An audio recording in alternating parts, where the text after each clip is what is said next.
Faraiky amby roapolo hatramin'ny fahatelo amby roapolo ny volana oktobra ho avy izao any amin'ny nosy Maurice any no anatanterahana ny andian'ny fahasivy amin'ilay hetsika ara-toekarena ny faritra ranomasimbe indiana antsoina hoe Forum économique des îles de l'océan Indien. Tolakandro teo no nampahafantarana izany tamin'ny fomba ofisialy.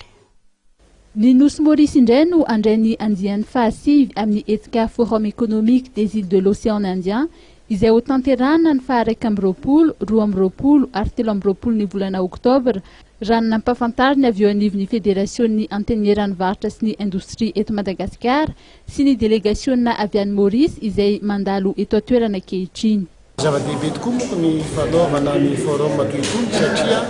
ao no anaovanao ny rencontre indrindra amin'ireo mpandraharaha isan-tsokajiny avy amin'ny firenena samihafa. Ary ity zany tiana manindry etona fa tsy hoe mpandraharaha avy aty amin'ny nosy rahavavy ihany no ao fa ao ihany koa ny avy any Sri Lanka, ao koa ny mpandraharaha avy any Inde ary anisan'izany ny mpandraharaha avy aty Afrika Atsimo. Zava-dehibe hoy satria isy ny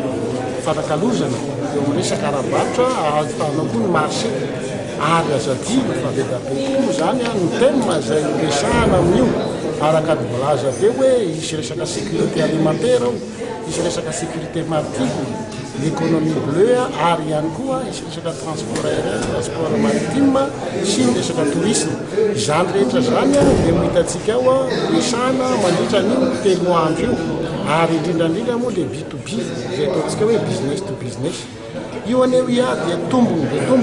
antsika mpandraharaha malagasy sy ny zavatra toy itony satria nahoana tsy mora zany hoe mampivondrona mpandraharaha aty amin'ny ranomasimbe indiana zany indrindra avy amin'ny pays hafa mba tena hoe fanena hiezaka hijery anao amin'ny sehiditra amin'ny sehatra mpandraharahana mitady lalam-barotra.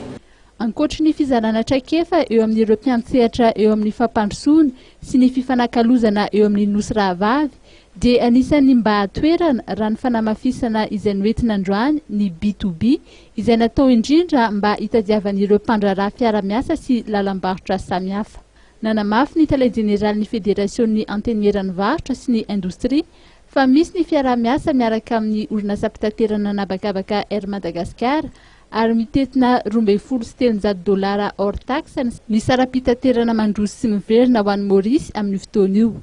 Ireo mpandraharaha liana amin'ny hetsika ary te handray anjara dia afaka mijery ny andindininy ao amin'ny tranokala www.feoi2013.com ary ny faharaiky amby folo ny volana oktobra no faran'ny fisoratana anarana.